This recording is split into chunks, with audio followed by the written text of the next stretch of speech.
There's power in caring when it is put into action. Each year, our bankers serve on nonprofit boards, support our local educators, and volunteer with our hometown food bank. I'm Bobby Humphrey, Vice President of Business Development for Bryan Bank, and community service is just not a line item in our mission statement. It's who we are. Because after all, Alabama is our home too. That kind of commitment to community might not be what you would expect from a bank, but it's exactly what you can expect from us. Give us a call or stop by one of our 2 offices in the Huntsville area and experience unbeatable service and legendary results. Bryan Bank Equal Housing Lender, NMLS ID 2428943, member FDIC. Can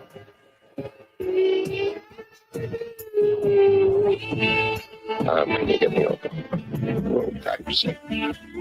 I'm funny how? I mean, funny like I'm a clown and you. The lunchtime whistle and the morning's finally done. I'm jumping in my car, I'm gonna have a little fun. The Doghouse Network's on my radio dial. Big Dog's taking care of business for a while. If you listen to another station I don't understand, nobody does it like Thom Abraham. Give us a call, Steve. He's a northern-bred, southern-fed, slick-talking guy. Listeners in his posse are the junkyard dogs. The SEC from Tennessee to calling them hogs. They go up to Lexington to the Titan Tiger Land. Nobody does it like Thom Abraham. I guess I'm on here. Am I on? Did somebody respond?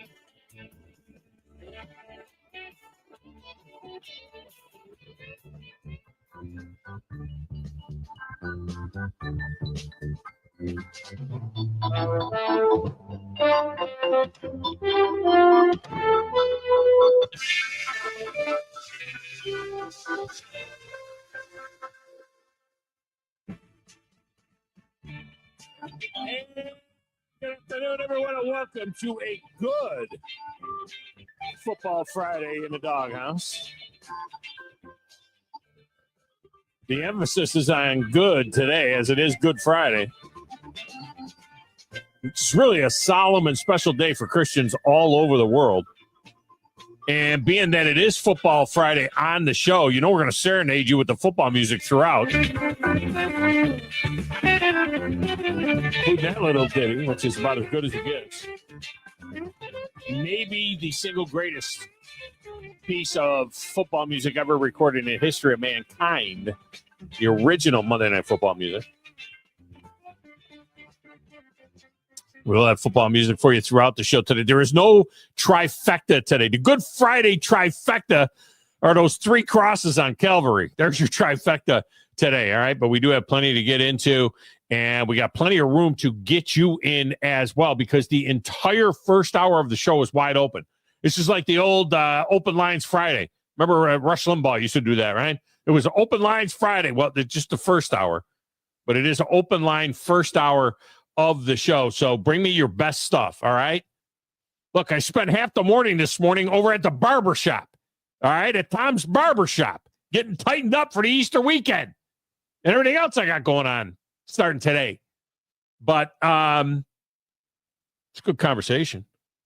A couple of guys over there, you know, my barber is a season ticket holder for the Titans. One of the other guys that was in there is a season ticket holder for the Titans. Thom's Barber. I'll tell you later about Thom's Barbershop. Thom's Barbershop is unlike, the guy is unbelievably skilled, but it's like having Linus cut your hair. I mean, there's like piles of hair all over the place. There's no sweeping going on or anything. Rugs all nasty. Couches are nasty. Dude could just flat out cut the hair, though. Cut the hair. And it's like $14. I'm like, what are you kidding me? 14 bones. I give him a 20. I just give him a 20 to like forget about it. I'd be like embarrassed to pay. I think it's maybe $12 for a senior citizen, which I'm not a senior citizen. Okay. When does a senior citizen start? Am I a senior citizen? I'm not a senior citizen. Can't even retire yet. We welcome those of you that are watching on the X and the Facebook and the YouTube, WZZN TV. Check that out if you haven't yet. We welcome those of you listening on the apps as well. Make sure you get the app for your radio station. Lines are open, 256-576-4977. I told you, it's open line. So I would really like you to bring me something today. All right. I mean, I would like you to kind of contribute a little something to it. I got stuff, but I'd like your stuff better than my stuff, probably. All right. 256-576-4977. You can text the show. 732-9TA show. 732-982-7469. You're not going to get in trouble for calling the show because it's Good Friday. It's not like, okay, I can't eat meat. I can't call the Thom Abraham show. No, that's not, none of that's true. That's not true.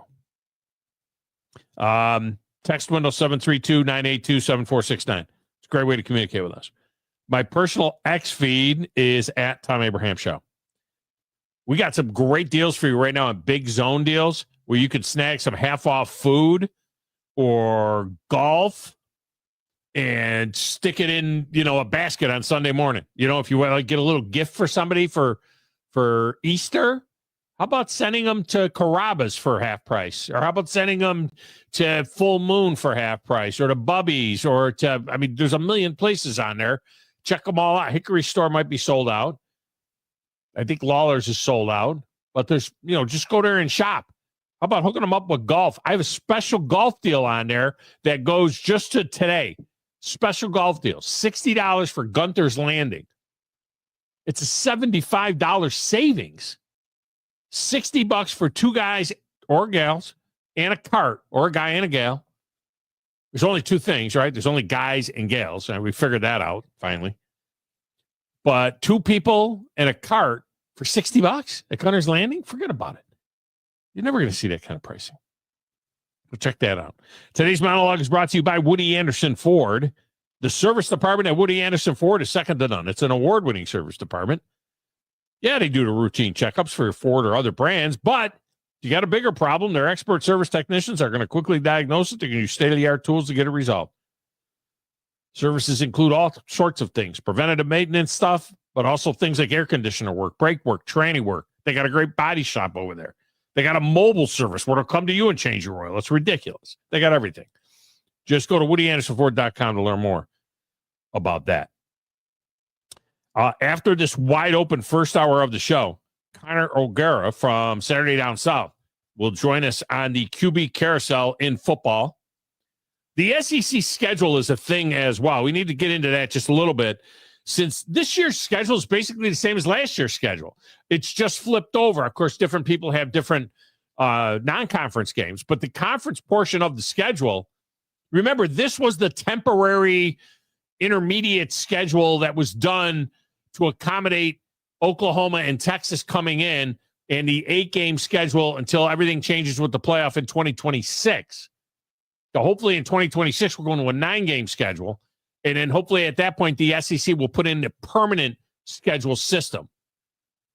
Because this schedule here, if you had a brutal schedule last year, Alabama, Oklahoma, Georgia, those people had brutal schedules last year. Guess what? They got brutal schedules this year.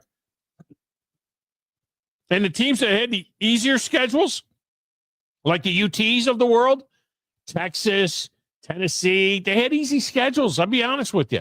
They had easier schedules. They made the playoff. They got easy schedules again this year, comparatively. When the permanent rotation will be set beginning for 2026. And hopefully by then, the SEC will have made a decision to go to 9 games. You'll have 9 games, and you'll have at least one legit. Everybody has to play one right now. Non-conference game against a P4 opponent.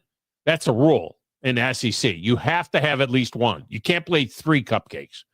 You got to have, or 4 cupcakes. You got to, right now with the 8-game schedule, you got to have at least one. Now, some teams like Alabama have 2 legit P4s on there. They'll play Wisconsin and Florida State and a couple of cupcakes. Some teams play 1 and a cupcake. So that's the way that deal is set up. Now, when you go to 3 non-conference games, personally, I think it still should be 2 P4s and a cupcake. I think 1 cupcake. And I think that 1 cupcake should be at the beginning, to be honest with you, like a preseason game almost. Playing a cupcake in November when the season is coming to a crescendo right before the rivalry games, It doesn't feel right. It doesn't feel right. Play your cupcake in September, either week 1 or week 2. If you have a big game that you're playing on week 1 and you're one of those teams that's playing one of these, big kind of tough kickoff games, Alabama's playing Florida State. Auburn's playing Baylor, Friday night game. LSU's playing Clemson. Tennessee's playing Syracuse. Texas is playing Ohio State. Everybody else is playing cupcakes. And then those teams I just mentioned, they got cupcakes in week 2. And some other teams have more difficult games in week 2. Ole Miss and Kentucky actually play week 2 a conference game. Oklahoma will play Michigan week 2. So there's some good games in there on week 2.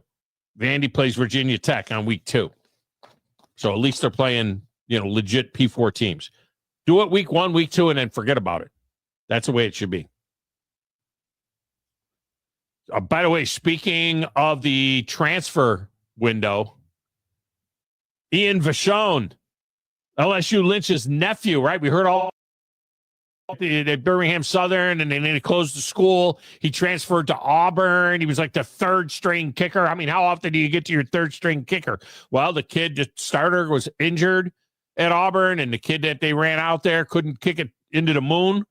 And here comes Ian. And he kicked them into overtime against Texas A&M. He did a nice job. And LSU Lynch would call every week, "Hey, that's my kid. That's my nephew. That's my nephew." I mean, how often did we hear about Ian Vachon being, the nephew of LSU Lynch? And we were all like pulling for the kid. Well, now he's in the transfer portal. I don't know where he's going, but he's in the transfer portal. I got some other things that I want to get to. I got some draft stuff that I want to get to, but I got some calls that I want to get to as well. But you know what I want to do right now? I want to introduce my little buddy. Do you know who I am? No, who is this? Who is this guy? I'm the producer of this show. If I didn't step up, you're nowhere. I put this thing together out of spit and polish. I'm very important. I think this is one of the traits of a really good producer. Keep the talent happy. I don't like violence, Thom. I'm a businessman. You want to boo me? Fine. Keep your friends close, but your enemies closer. You come at the Kings, you better not miss. Know your role and shut your mouth, you jabroni. Let me show for y'all. Got a damn good show. I will not wear that gaudy anymore. Hey, Thom.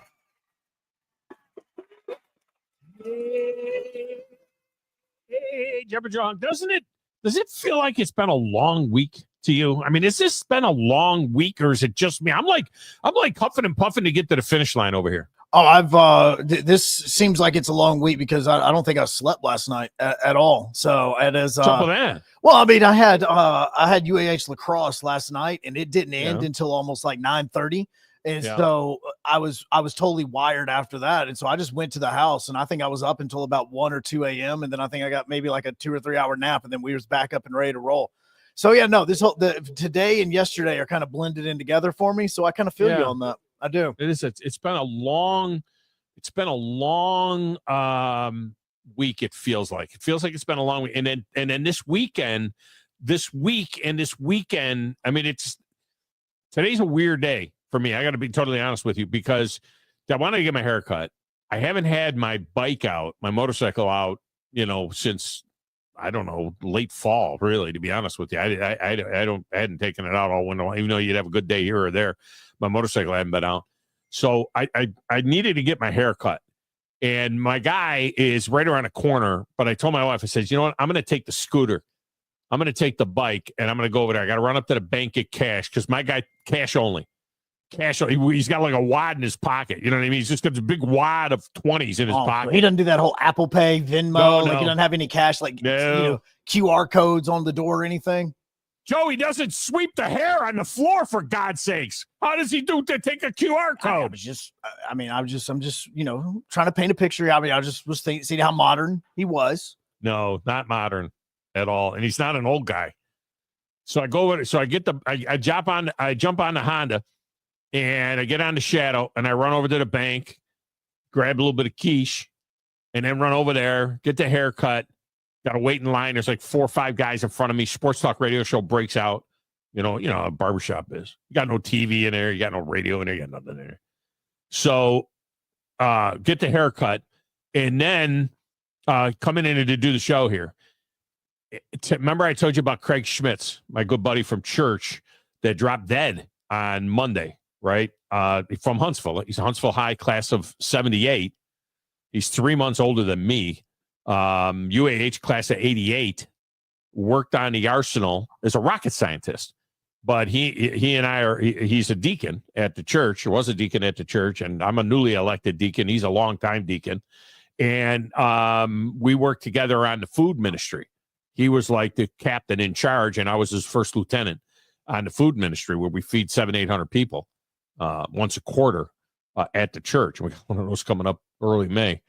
And so anyway, he died on Monday, unexpectedly, totally untimely. I mean, I don't know when it's a timely death, but I mean, he died totally untimely.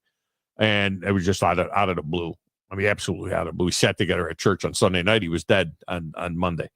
Anyway, so tonight is his visitation. Thankfully, they didn't do like the 3 days of visitation. I hate that. Open casting, visitation, all that stuff. Tonight, 5 to 6, visitation, boom, roll right into the service at 6. So got to get clean. Got to do some stuff around the yard. Got to get cleaned. I got stuff I got to do for work here. About 4 o'clock, get cleaned up, take a shower, go to the funeral. My daughter, Kelly, is playing a special Good Friday show with all worship music tonight on the square in Winchester. On the square in Winchester. Those of you that are listening on ESPN Winchester. On the square in Winchester. At the Mercantile. She's there tonight. All right. Special show. I got to make sure I get a table reserved. So I'm going from a funeral to my daughter doing a show. All right. And then tomorrow is something called the Hop Around Town thing, or the Hop Around Winchester, Hop Around the Square, whatever. It's some sort of a thing for downtown with the businesses and everything else. So the Abraham Gallery will be open, and they're going to have music there where my daughter and my son are going to be playing during the day there, and they're going to have all kinds of special. I don't know what this Hop Around. So we got to do that. And then on Sunday, we have got 13 adults and 9 kids and 1 baby. What's that, 22? So it's a light crowd. So on Sunday, for Easter Sunday, we got 22 coming over for dinner plus a baby. So we got to get prepared for that. And then we're back to the grind on Monday. There's no weekend. There's no end to it. There's nothing, it never stops. Yeah, but no, it doesn't stop ever. No. Like ever. Never. Like I'm looking around and I was like, so when do we get like a day off? Nope, not one single one at all. My wife has a baby shower tomorrow. You know, so we're doing that. And then so Sunday is that let's get everything ready for the weekday. So it's like the one real day off from work is a day that I then have to work because I'm just doing it at home. Wait. Now, so is it your wife's baby shower for her baby that's coming? No, she's just the only one attending. She's representing both of us. I mean, 2 of the 3 people that were involved in that are going to be there. And so I am got something planned during that period of time. So it's not, was it one of these baby showers where the dudes are supposed to go? Because that's a thing now. I've actually had to go to one and I can't stand it. I've gone to 2 now. It's ridiculous. Okay. Baby showers are for the ladies. Okay. So did you actually have something planned, or did you figure out something to do to get yourself out of it? No. I actually didn't find out about the baby shower until like probably Wednesday of this week. And so she was like, hey, we need to make sure the house is clean before Saturday. And I was like, for what? Oh, the baby shower's at your house? Oh, yeah. We do everything at the house now. We spent so many years in apartments and moving around that now. Yeah, but it's not for your baby, though. Yeah. So, I mean, it's for somebody else's baby. Well, no. I mean, it's my baby. I mean, it's it's for your baby. Yeah, so it's for your wife's baby shower. Yeah. It's for my wife. Oh, and you don't even have to, this is cool. So you don't even have to go to your own baby shower. Oh, no. The last one that they had there, I actually just helped everybody get everything in before my daughter was born a couple of years ago. I just helped everybody get the presents in and all that. And then what I did is I just went into my office, closed the door, played video games. That was it. I was like, all right, when is this kid coming? It's going to be the drop zone kind of opens up in about 10 days. It's kind of like the transfer portal. We're trying to figure out there's a period of about 2 weeks that we've got kind of marked off. If nothing else happens, May 12th is the final day that we're going to be at the hospital at 7 a.m. to go ahead and have this baby. But we have a feeling it's going to happen beforehand. This is good. All right, this is good. And you're going to take multiple hours off probably. Paternity leave. You'll be off for like hours and hours. So that'll be good. But but this is good. It's not during it's after the golf tournament. It's before the Rocket City Awards. It's before SEC Media Days and high school media days. So this is a good this is a good little pocket for you to take the day or two off for the paternity leave in May. So it makes sense. That's good. A lot different than when my son was born, he's standing beside me right now. A lot different than him when he was born basically on Alabama-Tennessee weekend. And so every single year that we have his birthday party, it's always during Alabama-Tennessee week. That's not good. That's not good. Yeah, now you may be in flux. So you may be in trouble for May 15th though, when we're going to the Braves game. Yeah, I'm already most likely going to wave the white flag on that one, just because I'm already assuming that I'm not going to be available on that one. Okay. So, all right. yeah, I've kind of already forfeited that weekend and that day for myself because I figure that I'm most likely going to be out of the pocket on that one. Okay. All right. Well, we need to know because we got to figure that out as far as who's running what and everything else. Okay, good stuff. All right, let's get a quick break. And when we come back, we'll start with the calls. We got Wolverine Dan and LSU Lynch. You want to jump on the lines, you can do that. 256-576-4977. That will get you into the show. I learned something today. You know, they say you learn something every day. You don't. I'm going to be honest with you. You get to a certain age, you don't.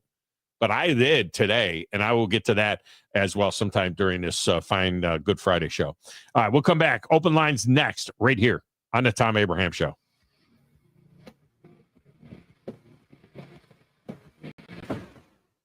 Specializing in simple and affordable rentals, McCurry Van and Car Rental can make sure you have just the right vehicle for your next family vacation, weekend getaway, or if you just need transportation while your vehicle is being repaired. McCurry carries Ford Transit vans and Mercedes Sprinter vans, trucks and work vans, and more. And they offer discounted rental rates for long-term rentals. Now with 4 locations: Athens, Muscle Shoals, Coleman, and Huntsville. Log on McCurryRentals.com to make your reservation now. That's McCurryRentals.com. There's power in caring when it is put into action. Each year, our bankers serve on nonprofit boards, support our local educators, and volunteer with our hometown food bank. I'm Bobby Humphrey, Vice President of Business Development for Bryan Bank, and community service is just not a line item in our mission statement. It's who we are. Because after all, Alabama is our home too. That kind of commitment to community might not be what you would expect from a bank, but it's exactly what you can expect from us. Give us a call or stop by one of our 2 offices in the Huntsville area and experience unbeatable service and legendary results. Bryan Bank Equal Housing Lender, NMLS ID 2428943, member FDIC.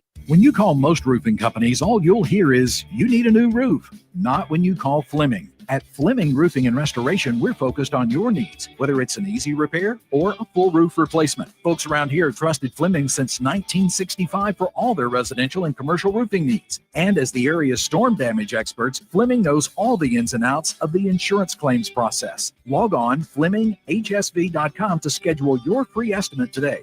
Fleming Roofing and Restoration. We show up. Ford Motor Company. From America, for America. Hi, folks. Bobby White back again for Woody Anderson Ford with a real quick quiz. Out of all the manufacturers, do you know which auto company employs the most hourly workers in America? Ford. Do you know which company assembles the most vehicles in this country? Ford. That's not just a coincidence. It's a commitment. A 120-year-old commitment to build in America for America. And during this unprecedented moment in automotive history, you stand to benefit big time. Woody Anderson Ford is now offering employee pricing. You pay what we pay. We've got over 190 F-150s for you to choose from with generous finance rates and the best deals of the year on America's best-selling truck for 48 years in a row. Employee pricing can save you thousands off MSRP, and with over 600 Fords for you to choose from, there's a good chance you'll find just exactly what you're looking for. This offer ends May 31st, so hurry in. Woody Anderson Ford. Isn't the story of the prodigal son an amazing story? Basically, a rowdy boy who literally wished his father dead, ran away, and consumed his wealth with hard and fast living. Yet the father looked for his return every day, and when the boy got tired of eating pig slop, he decided to return. What did the father do? As soon as he saw that boy, he ran to him, threw his arms around him, and killed the fatted calf for a great celebration. Hey, I'm John Dees, pastor of the Cross Point Church. If you're looking for a church home, come see us, smack dab across the street from the YMCA in Madison. Tom Abraham back from my friend Ross Roberts at Valley Equipment Rental. It's springtime, so let's get that garden tilled with a tiller from Valley Equipment. And while you're at it, snag a power washer for the house and the driveway. And if you're putting in a sprinkler system, they have the small trencher that you need. And you can even rent a Skag zero-turn mower and much more to get your property in shape. Valley Equipment, not just for the contractor, but the homeowner as well. 2 locations on the North and South Parkway. Valley Equipment Rental. Learn more at valleyequipmentrents.com.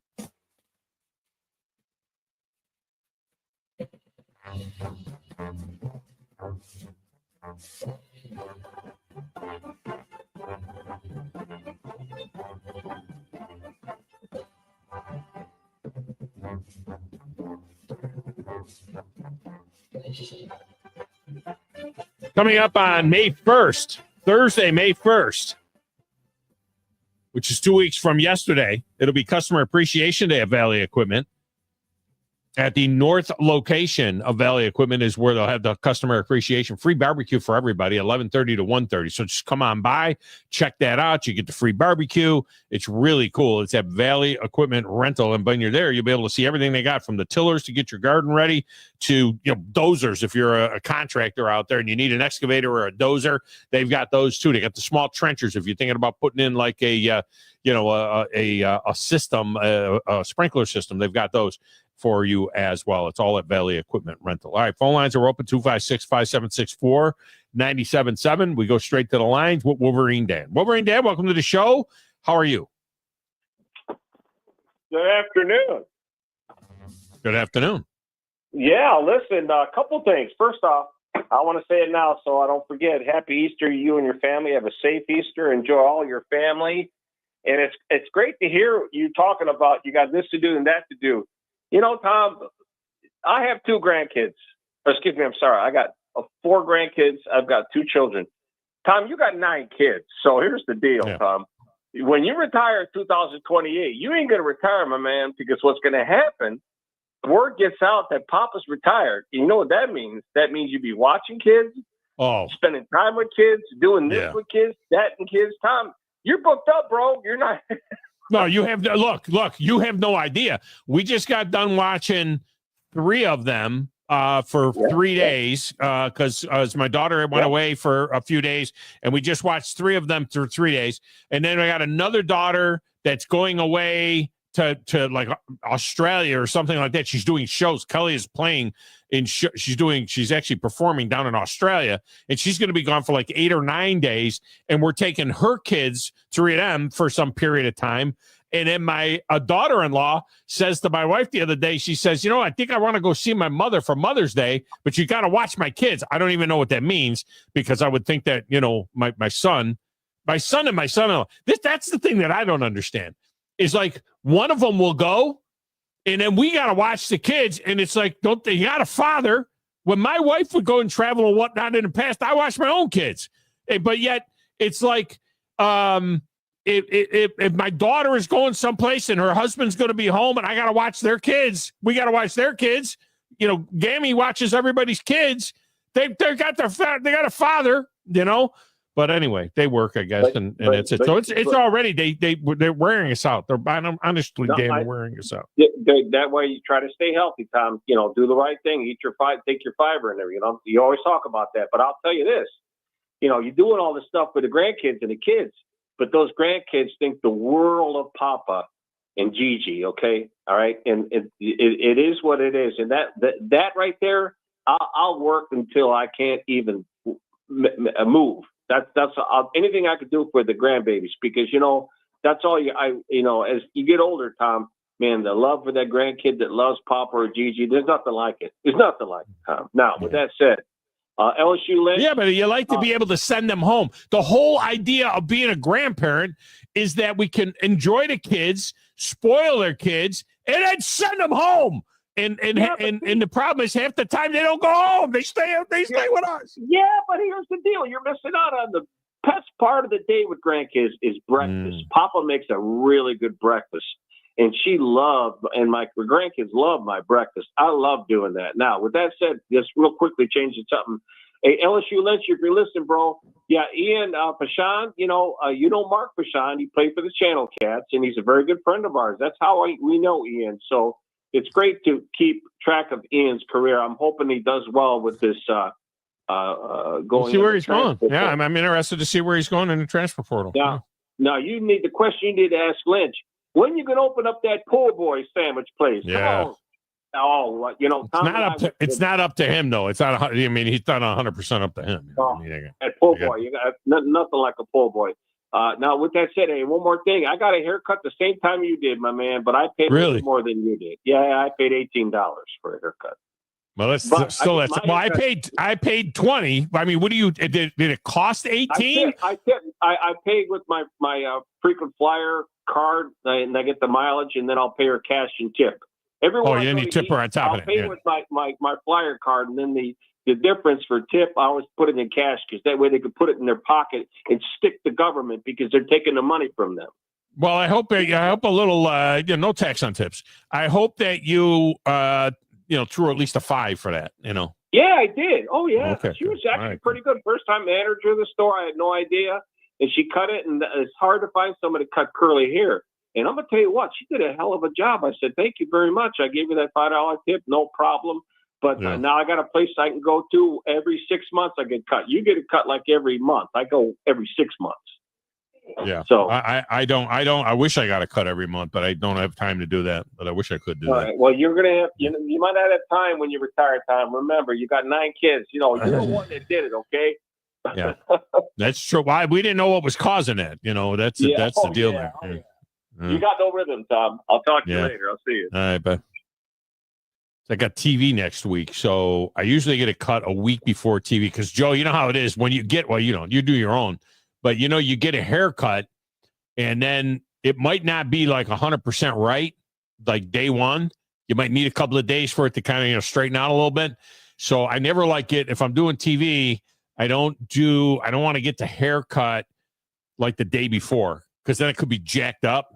So I'm doing TV next week, Thursday, Friday from Lake Hartwell. Now, I am doing my show. I know it's draft days and all that kind of stuff. The plan is that I am doing my show because I'm doing TV 10 to 11 Central Time, 11 to 12 Eastern Time. And then I'll have an hour between that and the show. And then I'll be doing the show from downtown Anderson, South Carolina. So, and then Wednesday is my travel day, but we don't have a show that day because of baseball. LSU Lynch is not in the transfer portal. It's his nephew that's in the transfer portal. Lynch, welcome in. How are you? Son, I done wore out listening. Done wore out from listening. Look here, number one, Wolverine Dan, thank you. Look here, the Po' Boy factory is coming. We got some hiccups. Not necessarily my fault. Donnie's fault. We got some hiccups. We're coming. It's coming. It's coming. We're coming. Look here, but let's go back and talk about these cupcakes. Look here. LSU has sucked the last 4 or 5 games, right? Opening day, we've lost them. Yeah. Is that not the streak? Yeah. You can't get off to a quick start, and you're at Clemson to open the season this year. Yeah, man. I would love a cupcake game. I would rather have that hard game the next week. Would you? Right. Yeah, you got Louisiana Tech in between. You open at Clemson, then Louisiana Tech, and then you get Florida, and which is an improving team. Then you got Southeastern Louisiana. So you're going, and then you got at Ole Miss. So you're like hard game, cupcake, hard game, and then you're off. That's a tough start. I mean, Brian Kelly, if he ends up 3-2 or something like that off the start, there's going to be a lot of rumblings going on there. Mm-hmm.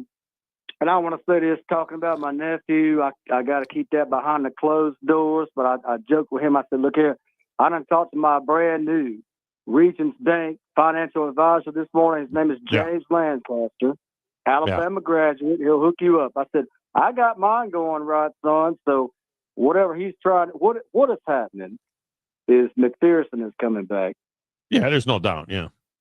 He's coming. He needs back. a kick. So, How many years of eligibility does Ian have left? Now, so you got Auburn, 2 years left? Now, Auburn gave him an extra year. They did do that. So he would have been a junior last year, but he was a sophomore. You got that? Yeah. Yeah. So they gave him another year. So you're not going to tell us where he's going? Who is he talking to? You don't want to tell us who he's talking to? Right now, man. Look here, I can't say that. All I can say is go LSU. Hey! Did he just give us a hint? Do you think he just gave us a little hint there with that go LSU? Sounds. I mean, you know, he might have been saying something without saying something. Might have been giving us a little bit of a hint there. I'm not sure. Ian Cummings, Pro Football Focus, was just on the Chuck Show. You heard him earlier. And that dude seems pretty solid. He has all the lingo down and so on. But when he was asked about a comp for Shedeur Sanders, he said Brock Purdy.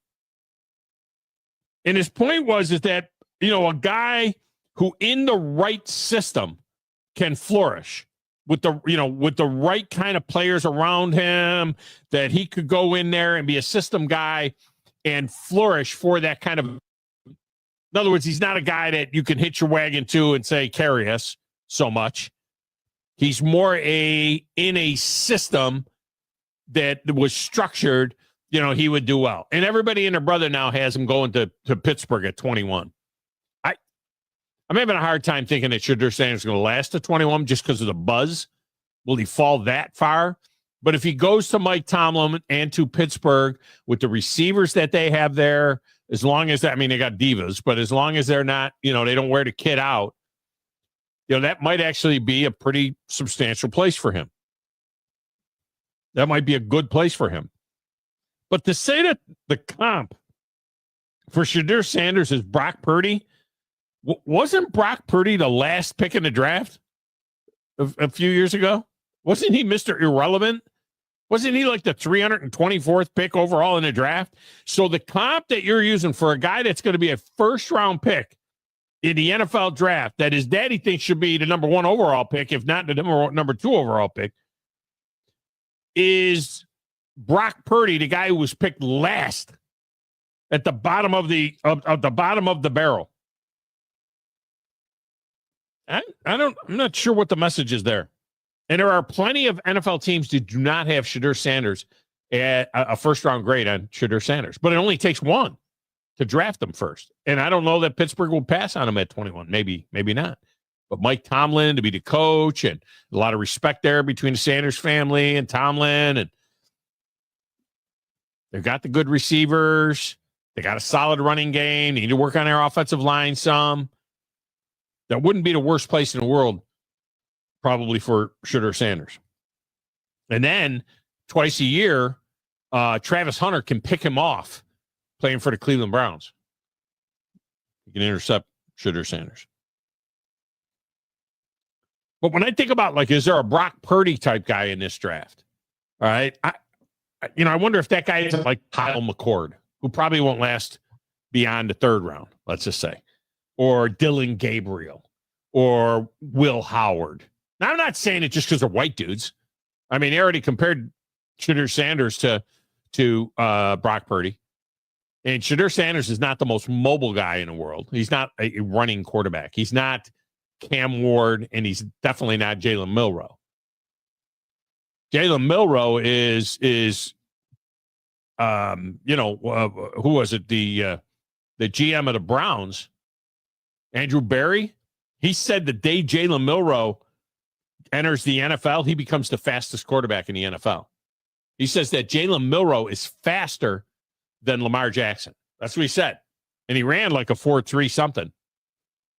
So, I mean, it's and when you look at some of the film, when you remember that run against LSU, he looked like he was shot out of a cannon. The problem is the accuracy issue. Throws a nice deep ball.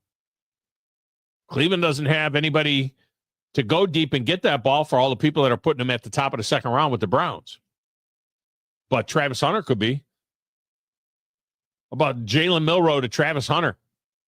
Got to throw that deep ball about 5 times a game just to do it. Put him with Jerry Jeudy, and then you see what you got there. You see what you got. All right. Phone lines are open, 256-576-4977. Get you into the show. Text window is open as well. I am fully aware that the NBA playing games are tonight. The NBA one and done, whatever you want to call them, elimination games tonight in the NBA in our region of the country. The Atlanta Hawks have one, and the Memphis Grizzlies have one. So the Atlanta Hawks are hosting Orlando, and the Grizzlies are hosting the Sacramento Kings. They've got to win to be in. That's it. They win, and they go in, and they get slammed. They get swept in the first round. They're winning. They're trying to play into the 8th spot. The NHL playoffs are getting ready to start as well. I get it. I love the topic, but I don't know that you love the topic. I'd love to have conversation about the NHL playoffs and the NBA playoffs, but I don't know that you necessarily want to talk about the NHL and NFL playoffs or NBA playoffs. So I'll take that call. If you want to talk about that, I will certainly take that call. There's no doubt about it. All right, let's get a break. We'll come back. Before we head to break, let me just tell you about the Orthopedic Center and the fact that if you have been injured, no matter what type of injury it is, whether it's a work injury or you got hurt playing a game you love, TOC is the only logical choice for your orthopedic problem. If you're considering any kind of professional care, it's TOC. You need the best care, the best physicians, the best facility to get you back in the game. And I think you'll agree that the Orthopedic Center is right for you. Stay in the game with TOC. Back with more Thom Abraham Show right after this.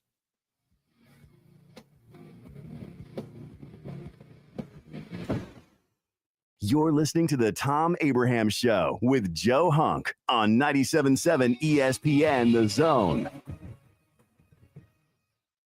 This is Brent Musburger's VSiN Action Update on 97.7 ESPN The Zone. AI-powered betting models to help you make sharper picks during March Madness. Free 7-day trial available now at rhythm.com. That's RITHMM.com. The NASCAR Cup Series with a week off for the Easter holiday weekend. They'll return to action next week at Talladega Superspeedway for the Jack Links 500. The Truck Series today in Rockingham, North Carolina. It's Corey Hine, the plus 180 favorite. Ty Majeski, plus 550. Chandler Smith, 6-1 to win the Black's Tire at 200. Coming up tomorrow, the Xfinity Series, North Carolina Education Lottery, 250. Justin Allgaier is the plus 220 favorite. Braves and Twins at Truist Park today. Atlanta, the $1.35 favorite against Minnesota, plus 114, 8.5 under the total. Mike Sennett, 97.7 ESPN The Zone. Hi, folks. Bobby White back again for Woody Anderson Ford, inviting you to come test drive any one of our over 100 F-150s. From rock-solid, dependable work trucks to our state-of-the-art Platinum Series, we've got an F-150 for you. Test drive one today, and you'll understand why the F-150 is the best-selling truck in America, going on 48 years in a row. Just as successful offenses and defenses are built on teamwork, Woody Anderson Ford is powered by our people. Our sales and service teams are well-trained to save you time and money. And because we want your business again and again, no one will work harder to earn it. Our mobile service teams come to your home or business for oil changes, brake work, tire rotations, and more. And the great thing is you don't pay extra for it. We come to you with mobile service at no extra charge. Proud to be local, family-owned, and at your service for over 62 years. Woody Anderson Ford, Alabama's F-150 Superstore. I'm here with Thomas from Talent Heating and Air. With the temperatures going up and temperatures going down right now, now is a good time to get your heating and air system looked at. Thomas, when somebody calls, you guys answer. That's right. The phones are staffed by us. They're manned 24/7. We're ready to come out and take care of you that day. How do they give you guys a call? You give us a call at 256-503-4490. And you can find you guys on the World Wide Web at talenthvac.com. And now is a good time to do this because you guys are offering a special deal. That's right. We're doing $49 tune-ups this spring. We're also doing free second opinions. We offer that year-round. Somebody comes out, they say you got a bad compressor, a leaking refrigerant. Give us a call, see if we can save you some money. Thomas from Talent Heating and Air. Thomas, one more time, that phone number. 256-503-4490. AL certain number 21014. Specializing in simple and affordable rentals, McCurry Van and Car Rental can make sure you have just the right vehicle for your next family vacation, weekend getaway, or if you just need transportation while your vehicle is being repaired. McCurry carries Ford Transit vans and Mercedes Sprinter vans, trucks and work vans, and more. And they offer discounted rental rates for long-term rentals. Now with 4 locations: Athens, Muscle Shoals, Coleman, and Huntsville. Log on McCurryRentals.com to make your reservation now. That's McCurryRentals.com. Are you tired of chasing a roofing contractor to show up on time or even show up at all? I'm Sam Fleming with Fleming Roofing and Restoration. Our motto at Fleming Roofing is we show up. Our goal at Fleming Roofing is to provide the reliable customer service that you deserve, and we have the resources to meet all of your roofing needs: residential, commercial, industrial, replacement, or repairs. We are manufacturer certified for roof coatings, single ply membranes, and asphalt shingles. Whenever you need a roofing professional you can count on, call Fleming Roofing and Restoration. We are committed to finding the solution that meets your needs. We don't have quotas or heavy-handed sales tactics. Fleming Roofing, we have expert experience. We show up. Free estimates, residential, commercial, industrial, replacement, or repairs. Check us out at FlemingHSV.com. FlemingHSV.com. When you need a quick response, it's Fleming Roofing and Restoration. We show up. From the Fox 54 Weather Center and Chief Meteorologist Jordan Dressman, a warm night across the Tennessee Valley. Temperatures only dropping into the upper 50s and lower 60s. A mostly cloudy sky for your Saturday. Still going to be a fantastic day. Temperatures climbing into the lower 80s. Once again, warm as we head into the overnight, early into your Easter Sunday. Temperatures only dropping into the lower 60s. The mostly cloudy sky is going to continue for your Easter Sunday. Not going to get to enjoy much in the way of any sunshine, but it is going to be warm once again. Highs climbing into the upper 70s and lower 80s. I'm Chief Meteorologist Jordan Dressman on your home for ESPN Radio, 97.7 ESPN The Zone.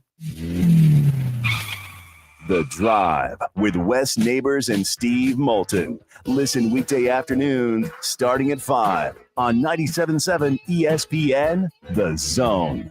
It's perfect.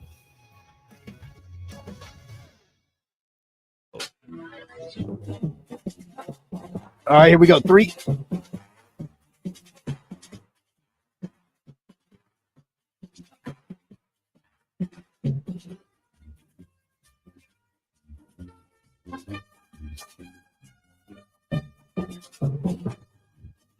Welcome back, Thom Abraham Show.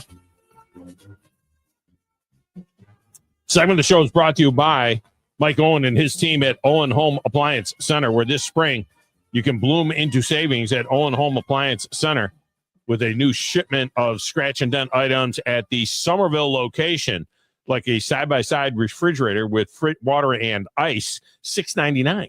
Or how about heading down to the location in Springs and get the latest in appliance tech? It's time for the garden and grilling season. So when you get done with those vegetables and you get done with that grilling and you need to kind of pack some of that stuff away, you need that 21-inch cubic foot upright frost-free freezer that you can get for just $7.99 at Owen Home Appliance Center. Quality products, quality pricing, quality service, only at Owen Home Appliance Center. Phone lines are open, 256-576-4977. Text window is available to you as well, 732-982-7469. Get you into the show. Bama Chris says, isn't the problem with Milroe that when he does throw a great deep ball, that's the only good ball that he throws, and no NFL team is going to let him beat them that way? Yeah, Bama Chris, you are 100% right. but there was another kid by the name of Jalen Hurts that was that way, if you remember. And Jalen was highly inaccurate. And when he went to Oklahoma, he had an opportunity to work on that. And under the tutelage that he received there, he became a better passer. But he still wasn't 100% until he got to the NFL. We never talk about Jalen Hurts being inaccurate anymore, do we? Do we ever talk about that? We don't talk about that. Remember, Jalen Hurts, I mean, Tua Tagovailoa, go through an entire practice, the ball would never hit the ground, ever. Ever. Jalen Hurts, he'd airmail guys in the flat like it was nothing. Guy running a 10-yard out. Jalen Hurts throwing it 14 yards. You have a back on a flare over there. Jalen Hurts would miss the guy. He had a deep ball here and there. And, of course, was a great runner and a great leader, great personality, great charismatic leader. But Jalen Hurts was a very inaccurate passer. Now, he got fixed some at Oklahoma and some in the NFL. But if Jalen Milroe goes someplace where they got a veteran quarterback and Jalen Milroe can sit for a little bit and you have a package for Jalen Milroe where he can do some things with his legs. Again, I say Cleveland because they're the ones that keep getting mentioned for him at the top of the second round. Not that it's my team, but it is. So they got a veteran quarterback in Joe Flacco. So if Joe Flacco is the quarterback, and Jalen Hurts is sitting and he can work and learn behind a guy like that, and then you bring him in certain situations, maybe you got something. He's a project. There's no doubt about it. Does throw a nice deep ball. All right, back to the lines. Jay in Athens is up next. I'll see him on Monday. Jay, welcome in. How are you? I'm doing great, brother. How are you? I am fantastic. I tell you what, man, I went this morning and met Drew and Scott over at Metro Diner, and I'm telling you, what's some great food. I'm still full from those eggs and hash browns and biscuits this morning. I need to get over there. I know the boys did the show there this morning, but I need to get to Metro Diner and check that place. I'm a big diner guy. I mean, I love a good diner, and I haven't been there, and I need to get there. I need to go to Metro Diner. Yeah, you do. Yeah, well, I seen Scotty, dude. I couldn't walk out of there. They had to put me in a wheelbarrow to roll me out to my car. That omelet and 2 pancakes he had. Wow. Yeah. But nice. Are you gonna hold the rain off for us Monday? We'll be all right. Don't worry about no rain. I mean, look, there's a slight chance of rain at midday. I mean, look at it again now because I'm gonna be pretty certain that this isn't gonna be a problem. We're not gonna have a rain issue, but there is on Monday. 70% chance. Hang on. Yeah. Let's see what time that rain's going to be. So, okay, no, here it is. All right. There's a 70% chance of rain on Monday. But remember, what does that mean? That means there's a 70% chance that it's going to rain on Monday. It's not that it's a 70% that it's going to rain 70% of the day. Okay. So that's the thing. Joe, what's the name of that little girl that you guys have on that's a weather person? Graysonello. You need to get her to explain that to people, that when it says 70% chance of rain, it doesn't mean it's going to rain 70% of the day. It means there's a 70% chance that it's going to rain. So here's the deal, Jay. I am looking at the hourly right now. It is a 70% chance of rain, but the first rain isn't until 7 p.m. So it's going to rain on Monday, but it's going to rain from 7 o'clock to 11 o'clock at night. Okay, 7 to 11 at night. So no rain during the golf tournament. Okay, well, it must gonna be slowing up, man. That's a good thing because I'm looking forward to it. Yeah, it should be a great turnout. Cherokee Ridge is a great golf course. It's fantastic, and it is going to be a good time. All right, brother. You have a great rest of the day, and I'll see you Monday. All right, man. We'll see you there. Good stuff. No, it's going to be fine. There's a 70% chance that it's going to rain. According to the hourly, there's a 0% chance that it's going to rain during the tournament. So Monday, Let me get this right. So Monday, I'll be running around like a chicken with my head cut off. I'm not doing the Thom Abraham show Monday. So Monday, Joe will be producing the morning show because John will be running around like a chicken with his head cut off doing a bunch of stuff at the tournament. And then John will be at the tournament and he will do his show down there. And Scott and Drew will be down there doing their show down there at 7:00 during registration, 7 until 9. Then we tee off at 9. Then John will be there at the tent while Joe is back in studio. And then at the end of their show at 11:00, then Joe will come down and John and Joe will do my show from noon to 2 with the Temple of Doom mixing the show. And then, of course, the drive will be back, in the studio because everybody will be gone by then.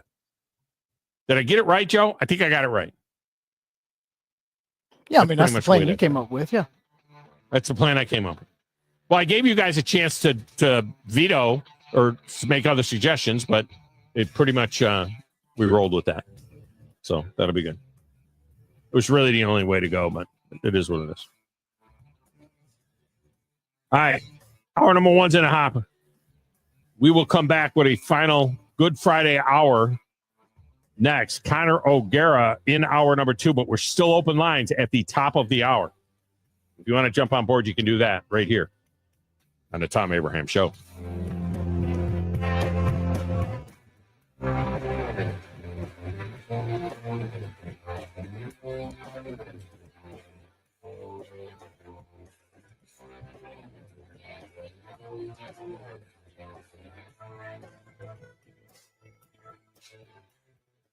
Tom Luganville here from my friends at Woody Anderson Ford. Bobby White and his team take great pride in their service department, and you can see it the moment you walk into those beautiful new service lanes. And just like a championship team, they all work together to make sure your experience is second to none, whether you drive a Ford or not. Also, check out the gold certified pre-owned inventory at Woody Anderson Ford for great deals every day. Stop by and see them at Jordan and Sparkman or at Woody Anderson of Madison on Hughes Road, or visit WoodyAndersonFord.com. You don't have to go somewhere else just so you can go somewhere new. Plan your next vacation with Huntsville International Airport and Breeze Airways. Enjoy friendly, convenient, nonstop travel to some of the most exciting destinations in the U.S., including the home of iconic casinos, world-class shows, dining, and entertainment. Las Vegas. With flights starting as low as just $79, Breeze has got you covered with easy, breezy, nonstop flights to Las Vegas. Book nonstop to Las Vegas now at flybreeze.com. The Braves roll into the 2025 season with a singular focus. Bring home the division title and remind the league what Atlanta is all about. Swung on, driven to left center field and deep. That baby's out of here. Austin Riley. 3-0 to Olsen, and he powers one. Deep right center field to the wall. It's going to fly. It's a home run. Back-to-back homers. 97.7 ESPN, The Zone. By now, you know about Eagle Masonry and Insulation, and maybe you know that Eagle also does landscaping and dirt work. But how about after paint work? Shower doors, shelving, and mirrors, all taken care of by Eagle, the same Eagle that takes care of all your masonry, insulation, and landscaping needs. Eagle brings the same level of expertise to all these disciplines, and they're ready to provide you with a free quote. The website is the same, insulatewitheagle.com, as is the phone number, 256-755-1556. Give them a call and see what Eagle can do for you. Eagle saves you time. Eagle saves you money. This is Sports Center. I'm Nick DeLuca. Good Friday morning. The Capitals closed the regular season with a win in Pittsburgh. Alex Ovechkin adding one more goal to his historic season, 44th of the year, tying Gordie Howe for the most goals by a player age 39 or older, number 897 for his career. Sidney Crosby with a goal and assist to go over 90 points for a ninth time in 20 years in the NHL. Capitals open the Stanley Cup playoffs against the Canadiens Monday on ESPN. The NHL announcing a regular season attendance record, passing 23 million fans for the first time. Elsewhere in the NFL, Aaron Rodgers still undecided. Four-time MVP appearing on the Pat McAfee show for the first time since being released by the Jets, says he has not made a decision on his future and did not rule out retiring.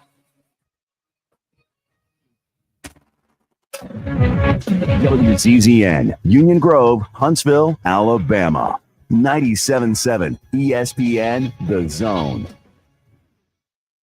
Specializing in simple and affordable rentals, McCurry Van and Car Rental can make sure you have just the right vehicle for your next family vacation, weekend getaway, or if you just need transportation while your vehicle is being repaired. McCurry carries Ford Transit vans and Mercedes Sprinter vans, trucks and work vans, and more. And they offer discounted rental rates for long-term rentals. Now with 4 locations: Athens, Muscle Shoals, Coleman, and Huntsville. Log on McCurryRentals.com to make your reservation now. That's McCurryRentals.com. Hi, this is Wes Neighbors. I'm here with Sam Fleming with Fleming Roofing and Restoration. Sam, tell the folks about Fleming Roofing and Restoration. Hey, Wes. Our company, Fleming Roofing and Restoration, specializes in commercial and residential roofing and repairs.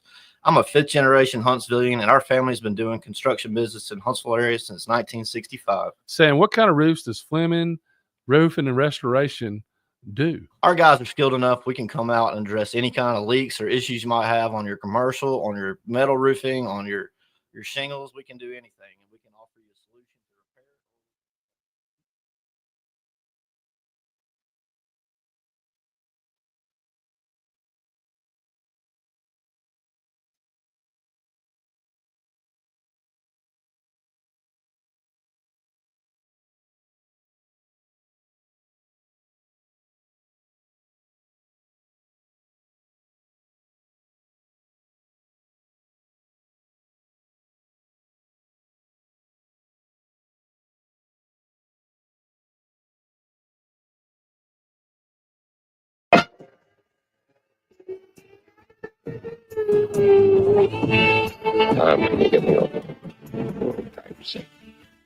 Now, funny how? I mean, funny like I'm a clown and easy. The lunchtime whistle and the morning's finally done. I'm jumping in my car, I'm gonna have a little fun. The Doghouse Network's on my radio dial. Big Dog's taking care of business for a while. If you're listening to another station I don't understand, if nobody does it like Thom Abraham. Give us a call, Steve. He's a northern bred, southern fed, slick talking guy. Listeners in his posse are the junkyard dogs. The SEC from Tennessee to calling them hogs. They go up to Lexington to the Titan Tiger Land. Nobody does it like Thom Abraham. I guess I'm on here. Am I on? Somebody respond.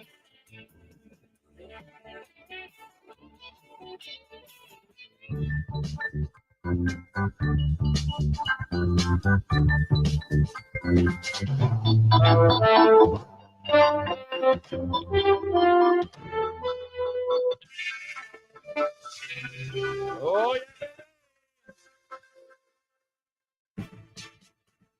It is a good Football Friday in the Doghouse, featuring football music all throughout the like that little ditty right there. That's the single greatest piece of football music ever recorded in the history of time. That's the original Monday Night Football music. Of course, the emphasis today is on good. It is Good Friday. It is a solemn and special day for Christians all over the world, really.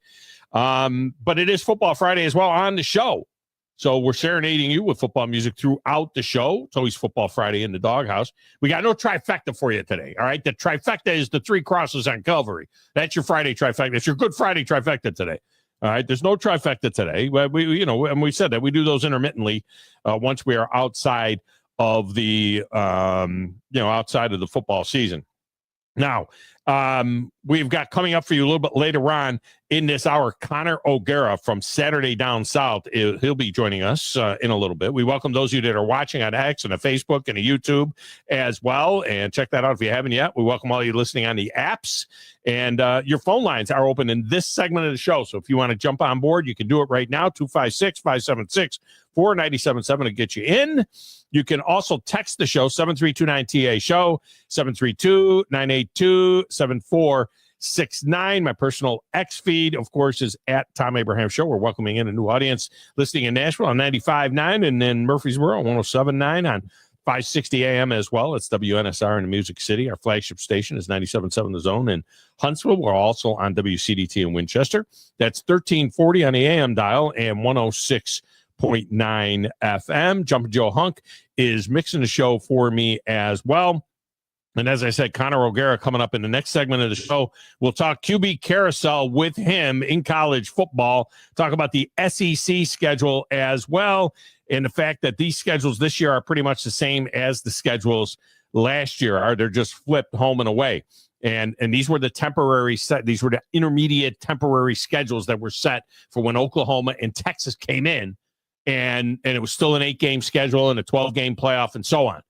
So for 26, allegedly, the SEC will have its new permanent scheduling model put together, and hopefully it'll be a 9-game schedule in the SEC. And then we'll see what they do with the 3 non-conference games. Some teams are playing 2 Power 5, Power 4 teams in their non-conference. Other teams are playing 1 and then 3 cupcake games.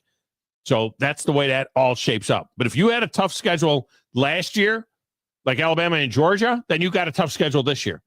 It's the way it is. If you're Tennessee and you had an easy schedule last year, or Texas, Texas's toughest game is a non-conference game at Ohio State. Now, they do play at Georgia late in the season.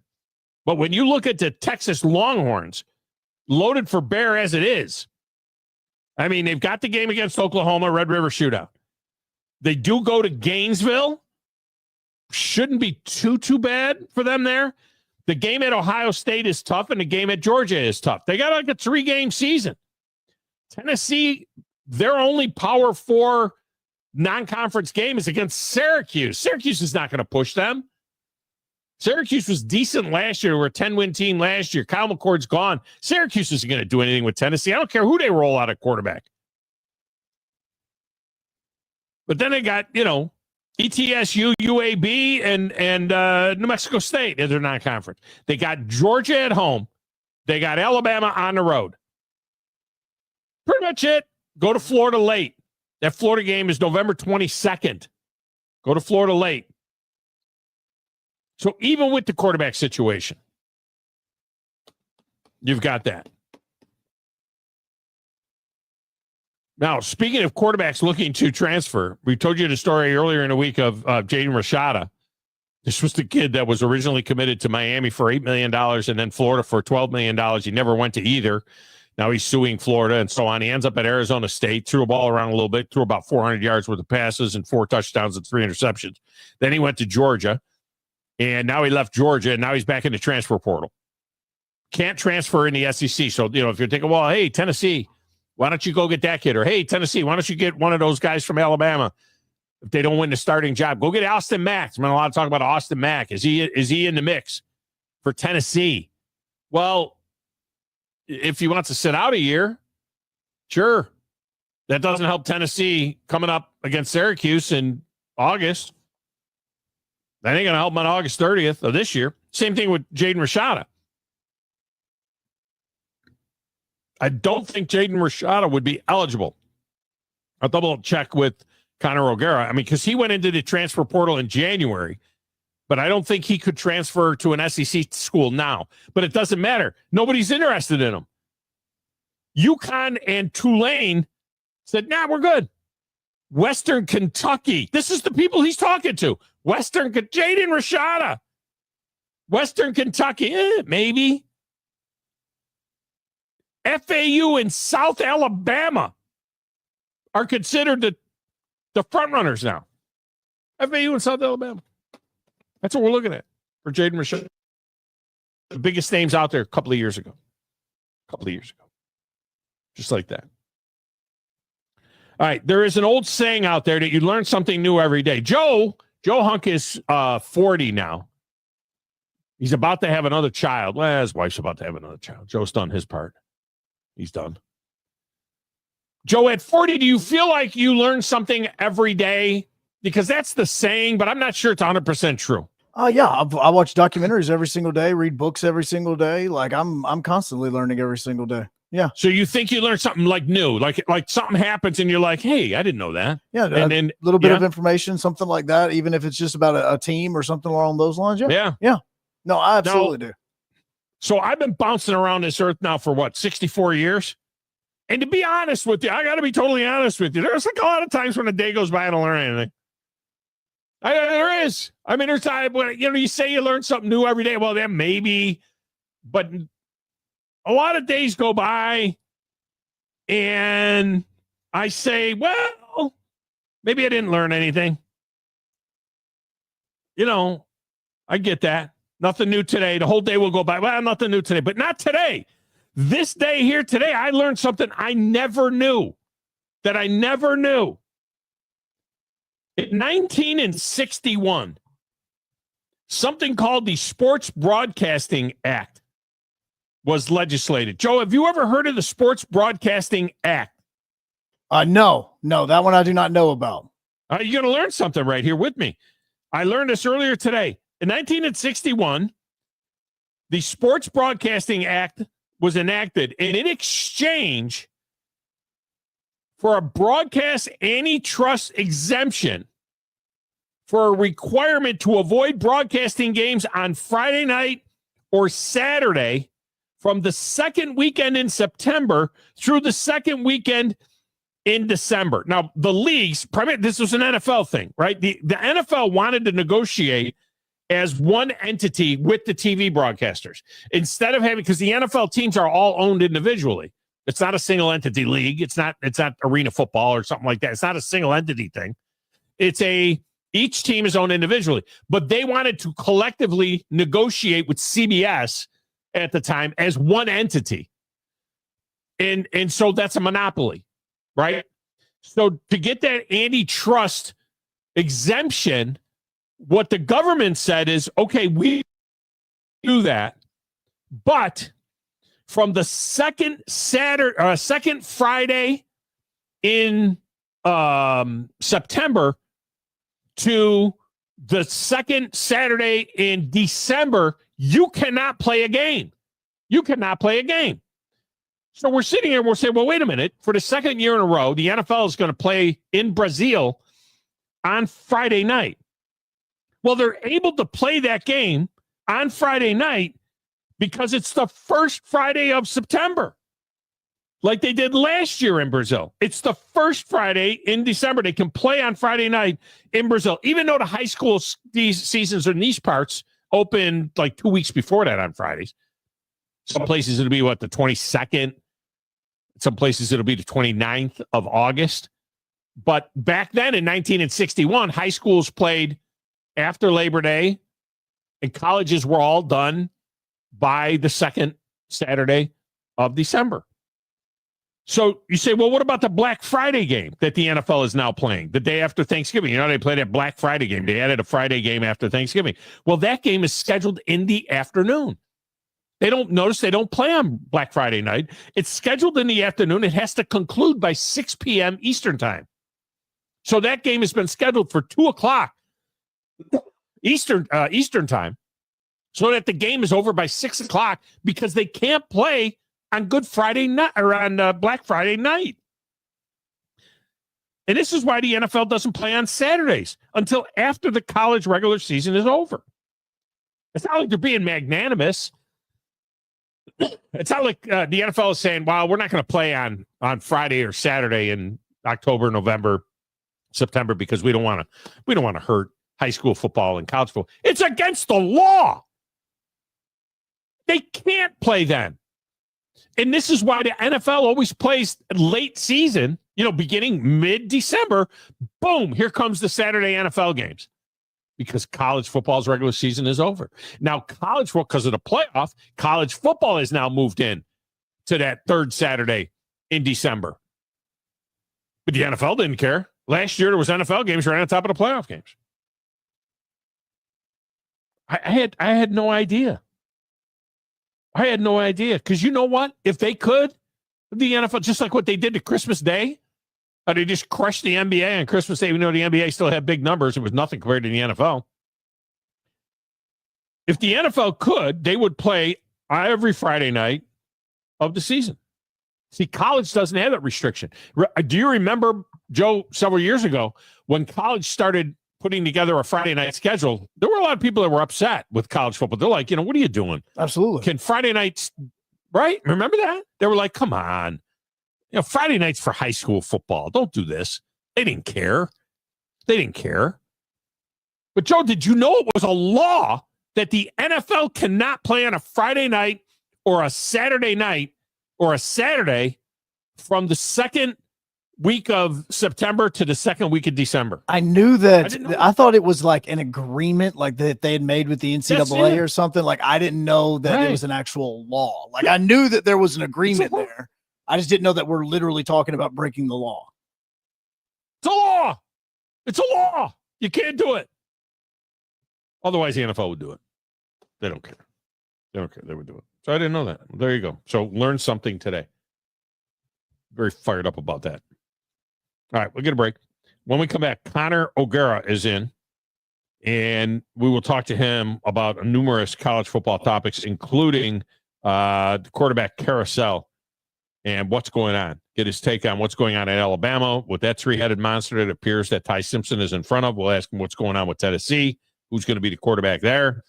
And we'll ask him about Auburn, too, because, long before Auburn made the deal to get Jackson Arnold, they wanted the kid from Boston College. That Thomas Castellanos, that kid that's now at Florida State with Gus Malzahn. I don't know if you knew this, Joe. This is how you might learn another thing, Joe. Auburn fan, Joe, you might learn another thing. Thomas Castellanos from Boston College, a dynamic quarterback, dual threat quarterback, he went in the transfer portal to go to Auburn. He was going to be the Auburn quarterback, Thomas Castellanos. And then Gus Malzahn ends up at the offensive coordinator at Florida State, and Castellanos says, you know what, I'm good, Hugh Freeze. I'm going to go to Florida State with Gus. And that's why Auburn ended up with Jackson Arnold. He was their second choice. There you go. All right, when we come back, Connor O'Gara. He's next right here on the Thom Abraham Show.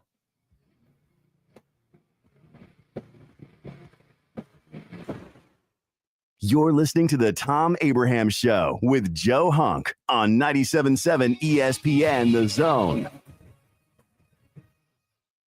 This is Brent Musburger's VSiN Action Update on 97.7 ESPN The Zone. AI-powered betting models to help you make sharper picks during March Madness. Free 7-day trial available now at rhythm.com. That's RITHMM.com. The NASCAR Cup Series with a week off for the Easter holiday weekend. They'll return to action next week at Talladega Superspeedway with the Jack Links 500. The Truck Series today in Rockingham, North Carolina. It's Corey Heim, the plus 180 favorite. Ty Majeski, plus 550.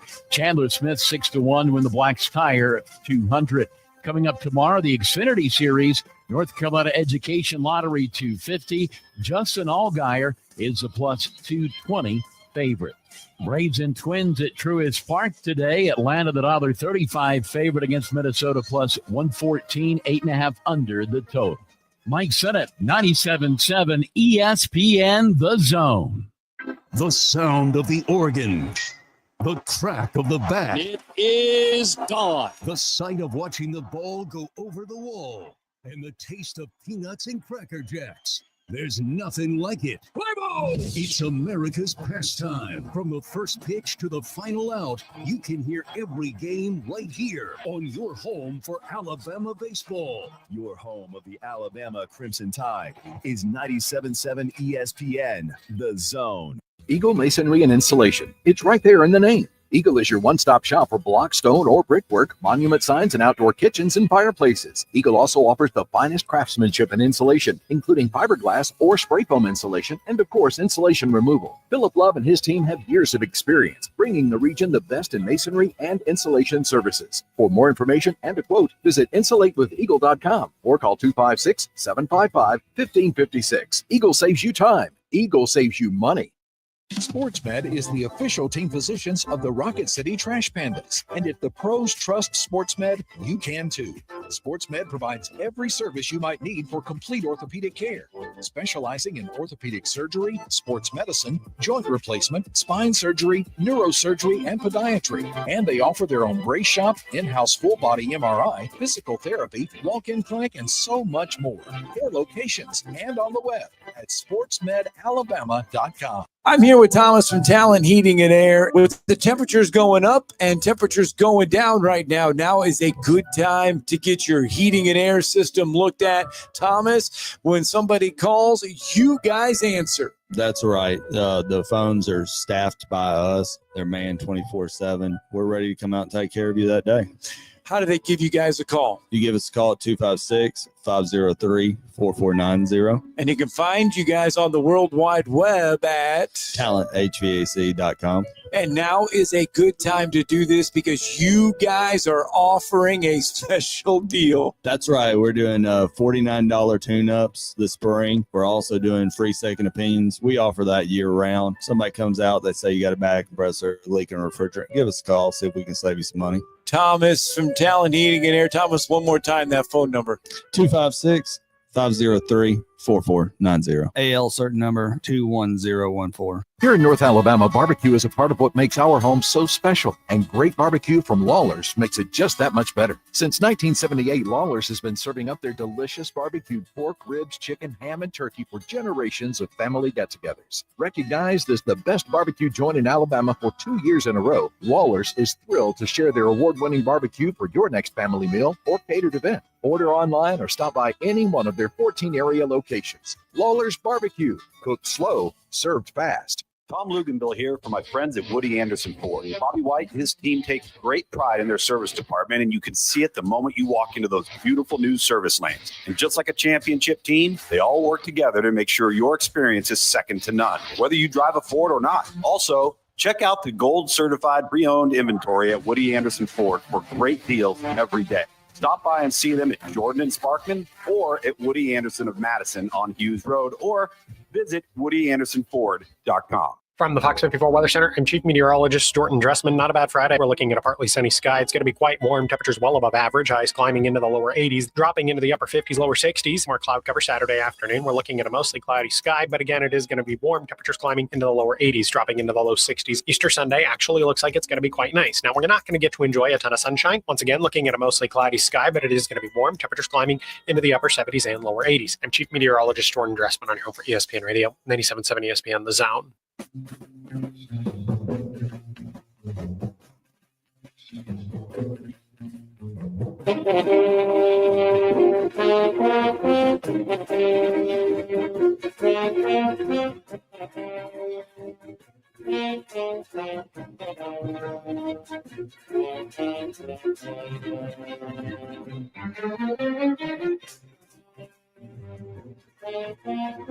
And welcome back. Tom Abraham Show on a Football Friday.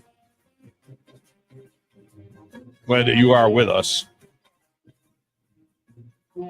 Look, when you want to talk college football, that's one thing. When you want to talk specifically about Tennessee or specifically about Alabama or specifically about Georgia or Auburn or whatever, there are guys for that. But when you want to talk college football and you want to hit a number of items, you want a one-stop shop, you want Connor O'Gara from Saturday Down South. I mean, he's to me, he's one of the best in the country to talk to when you want to talk about general topics in college football, especially starting with the SEC and going out from there. And he joins us down on Neighbors Wealth Management Hotline. Connor, welcome back to the show. How are you, man? Doing really well. How about yourself? I am fantastic. Enjoying this whole quarterback carousel. And we always had the coaching carousel. Now it's the quarterback carousel in college football. Is people just moving around like crazy, and you got to have a scorecard to keep track of all these guys, where they're going and what money they're getting. Is it that crazy this time of year, though? That's the only area where I'd push back, because I think post-regular season is truly crazy, and that is head on a swivel territory. But this time of year, I don't necessarily feel like the post-spring market for quarterbacks has been necessarily deep at all, but obviously the Nico situation and everything that's gone into that, it feels like there's been a ton of moving pieces over the course of the last week. But I will be interested to see how many of these moves we're actually going to be talking about by November. Like how many of these teams that are making post-spring additions at the quarterback spot are going to be nationally relevant, because that's something that I don't think Tennessee was going to be with Nico. I didn't think that they were going to make the playoff this year. I definitely don't think they'll be able to do that without Nico. But yeah, it is, a fascinating time of year, especially with everything that's going into the future of financing these college athletic rosters.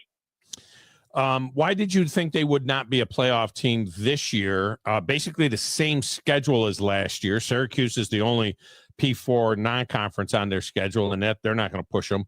What was your main reason with Nico why you thought that they couldn't duplicate what they did last year? I thought they lost a lot on offense, and Tennessee fans will say, oh, the receiver room was really disappointing. You still had some veteran dudes in there. And the Dante Thornton thing, if he had been able to stay healthy the full year, maybe it would have been different. But the deep ball rapport just didn't really work out in the way that they had hoped with him. I think losing someone like Brew McCoy is going to hurt, even though he's somebody that's dealt with injuries himself. Squirrel White going to Florida State. And then most notably, Dylan Sampson was their offense last year. Let's just call it what it is. Josh Heupel retooled that entire offense because he realized this is our strength, and we don't necessarily have a passing offense that is going to be high octane. This is not going to be 2022 Hendon Hooker levels of dominant. And so we need to figure out what works for us. And that was Dylan Sampson. Now, that's not to say that they won't have some nice production back there. I like the addition of Star Thomas coming over from Duke. I think that they have some young pieces that could fit in well, and it could look like a typical Josh Heupel backfield. But I didn't really buy into this being an upgraded team, and I thought they lost a lot on defense too. I think losing someone like James Pierce really significant, and then Jermod McCoy, their top corner, a guy who played at an All-American level up until Jeremiah Smith showed up. That was a guy who tears his ACL, and all of a sudden we're like, oh wow, he's going to be out throughout all fall camp, and this is maybe through fall camp, and this is going to be someone who is one of the best, maybe one of the best defensive players in the sport. So I just think that Tennessee lost too much, and Nico was not going to be the guy that was going to keep them afloat.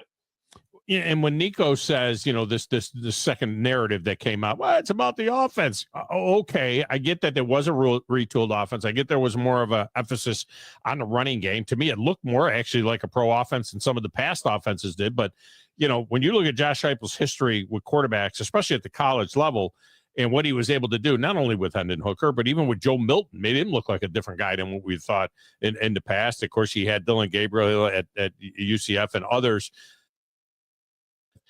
But they scored 34 points a game. They had 445 yards a game last year. So he goes to an offense that had 320 yards a game and 18 points. This is where he thinks that, it's going to be better for him at UCLA for less money. Oh, by the way, no one is even talking about the fact that, 1.7 million or whatever it is in California, that's like $4 million in Tennessee. You know what I mean? They just make, the money, none of this makes sense to me. What about to you? It's a horribly mismanaged situation, and part of me definitely feels bad for Nico that he is the one that is having to deal with a system that, quite frankly, did him all the favors in the world to start his career, and then at the same time, it looks like it could be his undoing because it's a system that has allowed people to negotiate behind the scenes that maybe don't have the right authority to do that or shouldn't have the right authority. And they don't have the self-awareness that, say what you want about like agents in the NIL era, they actually understand the market a little bit better. And they probably are a better source to weigh in on these things to say, hey, this is why you should go after $4 million. The way that this whole thing has been viewed is so bizarre because Tennessee literally went to court against the NCAA over its recruitment of Nico. And Tennessee fans were so over the moon about, look, we broke the bank for this guy. Not even the NCAA could tell us that we can't spend this much to be able to get a player of his caliber. So to me, to think that these two chapters are part of the Nico Iamaleava story is so head-scratching, but also very fitting for this era that nobody really knows what's going on. And that includes the people that should have Nico's best interest at heart, which is supposed to be his team, his family. And that's not going to be the case. And so I do feel bad because he went to a worse situation. Yeah, I do, and I don't want to take it all off the kid because I've heard that narrative that I feel bad for Nico or feel bad for his advice. I mean, he's a 20-year-old man. I mean, he could have made decisions that were more in his. Even if he was having negative influences around him, you would think that he would have been able to make better decisions for himself. Now, my question is this. If it was 3,800 yards instead of 2,800 yards, and if it was 29 touchdowns instead of 19 touchdowns last year, do they figure out a way to keep him around? Do you think that any of the decision to say, you know what, don't let the screen door hit you in your butt on the way out had to do with the fact that he really wasn't that great? He was not a significant game changer throughout the entire season. If he was a better player, yes, they would have worked it out. If he were, I don't know, let's say Bryce Young coming off of his Heisman season in 2021, and Lane Kiffin suggests that he should go into the transfer portal and get more money from Alabama, even though Bryce Young was never going to do that. If he's that caliber player, yes, they pay him the $4 million because that's what the market does. The market rewards you if you're really good.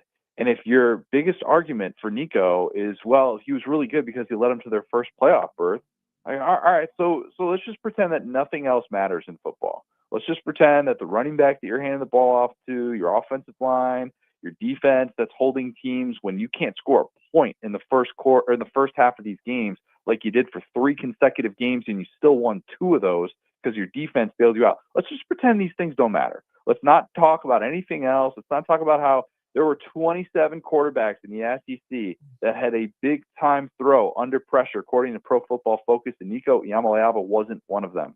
I mean, that to me is his backup. Gaston Moore had 2. Yeah. This was not a guy that played at an elite level, all right? He played at a very solid level, and if this is 15 years ago, we're projecting really high things. We're saying, hey, can Nico become the guy that we thought he could? There weren't like a ton of these moments in his first year as a starter that made us think that was impossible, but did he show enough to show that he's a proven guy? No, he didn't, and he wanted to be paid like that, and that's where the problem lies. Conor O'Gara with us Saturday down south. The flip side of all of this is there's another guy at another UT that really has not done much. He looked good in flashes, but he only played in flashes. In Arch Manning, they're saying when they say valuation at $6.6 million, I don't know if that means he's actually has $6.6 million worth of deals or that's what he's worth. Nobody really knows all of these contracts because it's not public. But there's chances here now that Arch Manning is making north of $5 million this upcoming year to play for Texas. And we really don't, we think that he's going to be the stuff, but we really don't know 100% there either, right? I mean, isn't it things like that is making a guy like Nico, and of course the deal that Carson Beck got and so on, those types of things making him think that, my gosh, my great deal from 3 years ago now looks anemic. Sure. But at the same time, I think Arch is in a different category when it comes to NIL evaluations and all that, just because, his last name, like I am not one of these people that's going to assume that success is imminent just because of his last name. If I'm going to assume success is imminent, it's because I liked what I saw from him last year. And you know what? I liked what I saw from him last year. I still think he's got room to grow. I think he's 1 second behind in ways that more reps will allow him to be able to work through that. And I think that's his biggest question mark. And I do trust Steve Sarkisian to be able to help him out with that.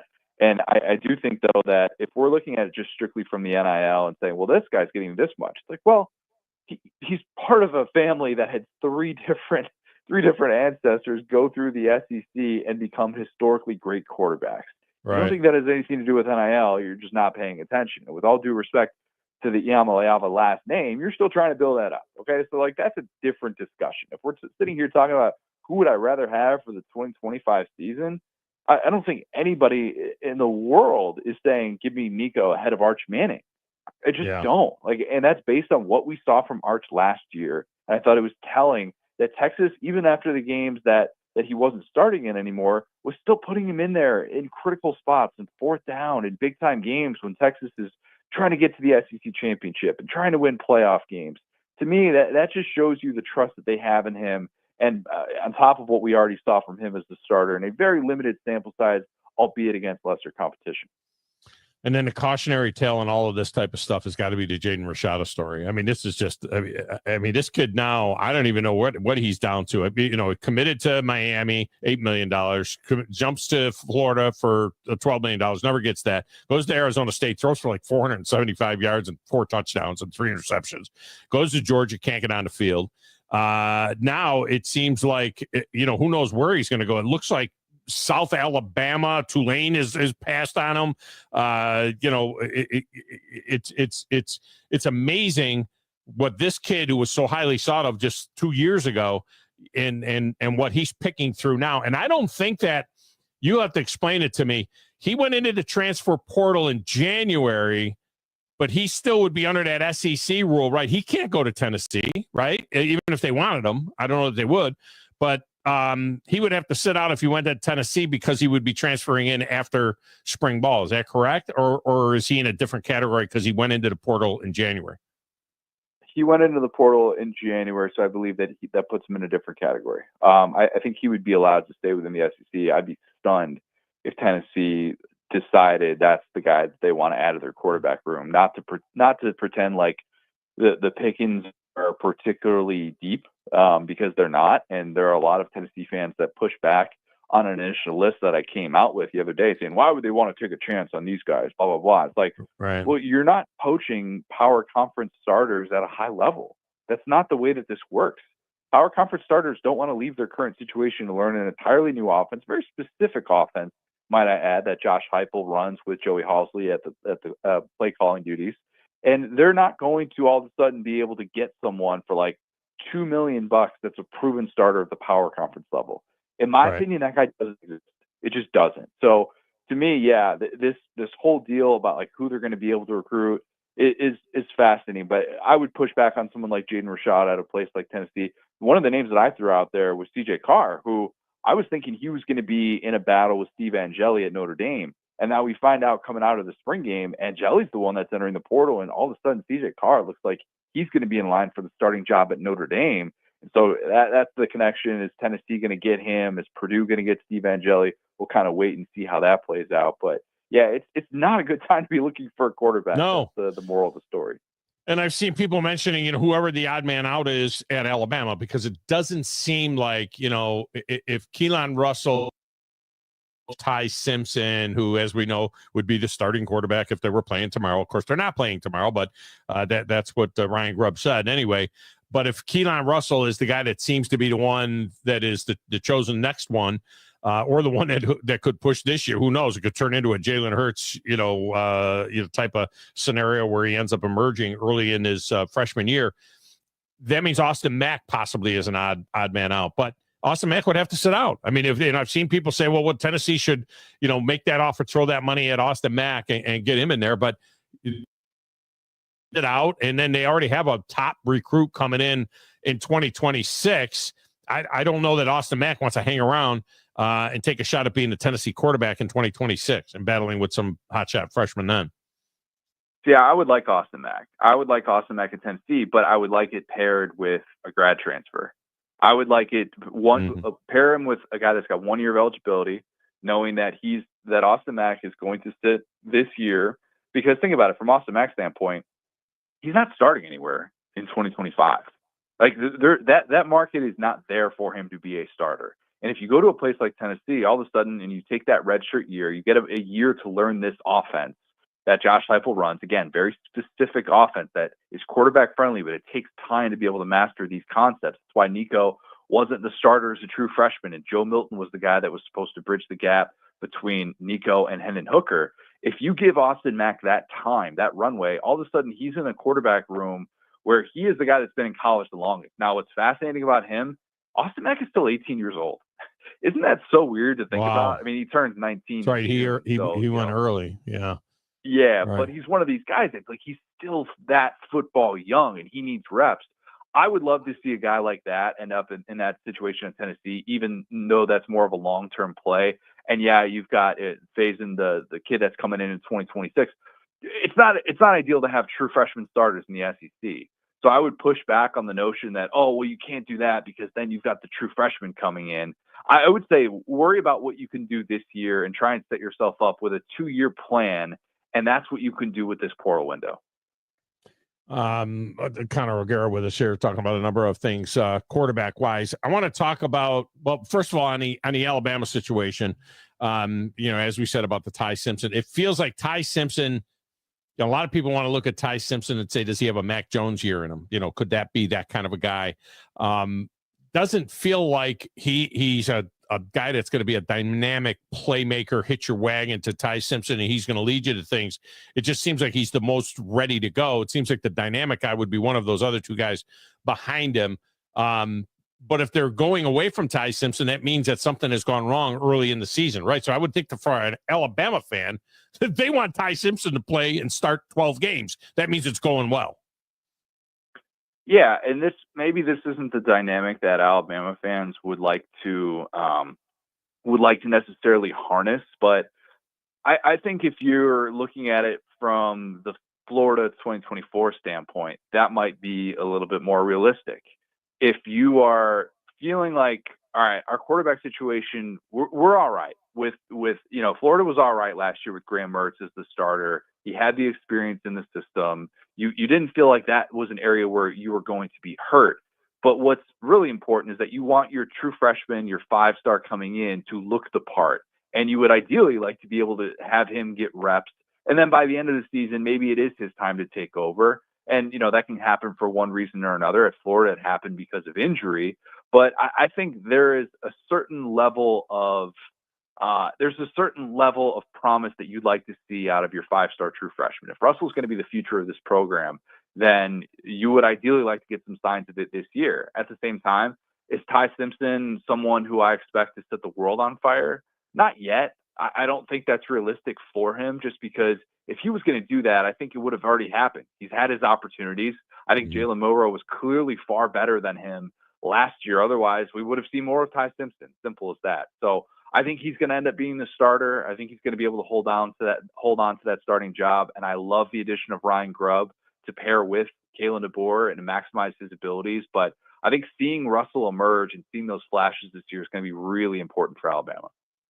So when Alabama gets to Tallahassee, they'll see a Seminole team with a new quarterback as well, Thomas Castellanos. And this is an interesting thing, too, because apparently Thomas Castellanos went into the transfer portal to go to Auburn, right? I mean, that was the plan, wasn't it? He was Hugh Freeze was going to bring Thomas Castellanos to Auburn, and then Gus Malzahn ends up at Florida State as the offensive coordinator. That's a whole nother crazy story, but he ends up there as the offensive coordinator.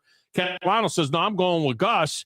And then Auburn ends up with Jackson Arnold. I don't think Arnold's ever anywhere near Auburn if Castellanos obviously ends up at Auburn. Is that kind of the way that whole story unfolded? Yeah, and it was Eric McLean, I believe, where Thomas Castellanos said that with the former Clemson great who does great things for ACC Network. So I want to make sure that he's getting his proper credit here where that story came out. But yeah, look, I'll agree to disagree with that decision. I'll agree to disagree. If I'm hitching my wagon to Gus Malzahn at this stage of his career, I think I have significant judgment issues. I would not be doing that if I'm a quarterback, and I'm questioning the last time that Gus Malzahn truly developed a quarterback that people felt good about, because Bo Nix became a star at Oregon. Bo Nix became a star because he got to work with Kenny Dillingham and Will Stein, and he did not become a star because of the tutelage of one Gus Malzahn. And I would push back on Gus Malzahn's judgment of what it takes to be able to run a high-powered, efficient offense in this day and age. I saw what he did to my guy KJ Jefferson last year. A lot of people are going to put that on KJ and say it wasn't Gus's fault. I totally get it. But at the same time, I think that's what I would be questioning. I didn't like Mike Norvell's decision to make Gus Malzahn the new play caller of his offense.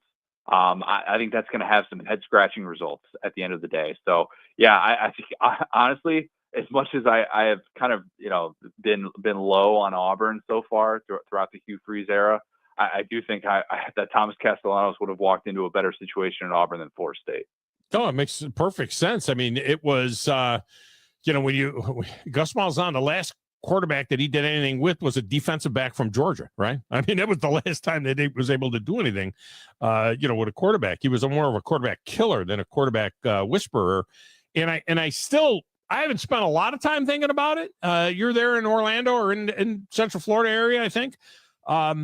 I'm trying to think, why did Gus Malzahn leave a $4 million a year job as a Power 4 head coach at UCF to be the offensive coordinator at Florida State for what, $1.5 million with incentives, something like that? It doesn't. And how is that a better path for him to getting another Power 4 job when he had a Power 4 job? I mean, it would seem that he would have a better shot of going from UCF if he did anything with them. Why would he voluntarily leave that job for the offensive coordinator job at Florida State? Because he's going to get fired. Because he was going to get fired next year if he didn't leave. It's the same reason why Chip Kelly left UCLA for Ohio State. It's the same exact thing. Coaches want to dictate their next move. And if they can have a situation where they look at a job that could be a nice 1-year launching point, kind of rebuild your image, what you're trying to do, and get out of a situation that you feels like it's just a dead end, which it was with Gus Malzahn. I mean, let's be honest. Despite what they put up on those billboards when Gus Malzahn showed up to UCF pretending like he was going to not repeat, but get UCF back to national championship status as it claimed it was at in 2017. He was not the future of college football. UCF was not the future of college football. They were instead a program that got into the Big 12, got humbled by the Big 12, and watched a coach who was past his prime struggle on a weekly basis. And to me, that is just one of those places where, look, I think he could have had a lot of success if he had the right mindset, but instead rotating around defensive coordinators, they couldn't stop a lick on defense. And it was a really tough program to watch over the last couple of years. So yeah. And by the way, Thomas Castellanos, look at that receiver room at Auburn. I would have been picking that receiver room at Auburn over the one at Florida State, but that's his decision, and hope the kid has nothing but success. Yeah, I mean, no doubt about it. All right, before I let you go, if you had a tough schedule in the SEC last year, you got a tough schedule in the SEC this year because they put this temporary model in place, and all we do is flip the home and homes. And some people have obviously some different games in their non-conference schedule.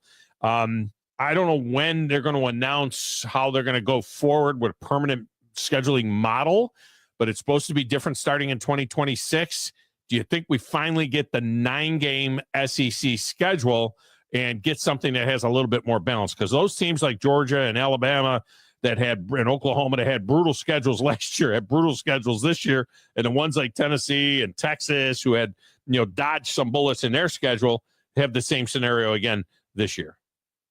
Yeah, I think that changes. I think that we do see the 9-game conference schedule. It's always been about trying to make sure that this aligns with the playoff objectives, and if they are not going to see any sort of pay increase from ESPN, then why would they change what they're doing? I think that's obviously a big part of it as well. I think we'll ultimately get there. There's been so much discussion about this, and I think there's a need for it. I really do. I'd like to see the SEC get to this place where we feel like there is so much magnitude with this conference schedule, and if that means teams like Georgia that have already sort of overbooked their non-conference schedules moving forward, if that means they have to get on the horn and cancel a few of these non-conference matchups, then so be it. But I'm all for it. I've been wanting to see it for a long time, even though I've understood the logic to stay at 8.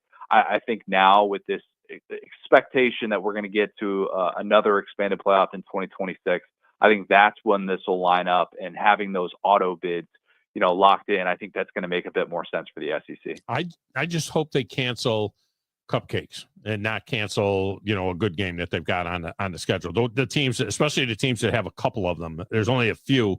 Alabama has Florida State and Wisconsin, but most of them have one legit non-conference Power 4, Power 2 type game, and then 3 cupcakes. And again, these cupcakes late, these ones that are right before rivalry weekend, that's got to stop. I mean, that just kills the momentum of the season's building. Get those cupcakes in week 1 or week 2. Play some other Power 4 teams. Play your 9 conference games, and then build this thing to a crescendo at the end. Don't drop New Mexico State or Eastern Illinois on me on November 22nd. I don't want to see that game then. And yet they continue to do it. Pay these teams some money to have them come in, do an exhibition game that aligns with this OTA model that everybody's talking about switching to for the college game. You can have fans there, you cannot have fans there, whatever. We don't necessarily get caught up in exhibition results for college basketball. we don't necessarily overreact to that and think, oh my God, this program, look at who they just lost to. They're a train wreck. You know, you don't have to have it televised, whatever. I'd be fine with that. If you want to pay these programs, come in, allow them to have this sort of scrimmage. You can even charge attendance if you really want to, and treat it like a spring game. Do something like that, and yeah, I'd be perfectly fine with us moving on from that. That replaced the, we got the UFL, and people are 700,000 people or so a week that are watching you. Can you imagine a 7-8 week run of spring games in college football where you would have had Colorado play Syracuse and some other ones, and each week, stretched out, there was 2 or 3 of these spring games in college football. They would pull buku numbers, big numbers. Schools could make some money, and you could have a game against somebody else. That's it would have been great. But I don't even know what the NCAA was shooting it down for, and I don't know what teeth they have. But I know that Connor O'Gara has teeth and does a tremendous job at Saturday Down South. Connor, as always, I appreciate you, man. Thanks, man. Appreciate it. All right, thanks. We'll get a final break in here. We'll come back and wrap this one up next. It's the Thom Abraham Show. More in a moment.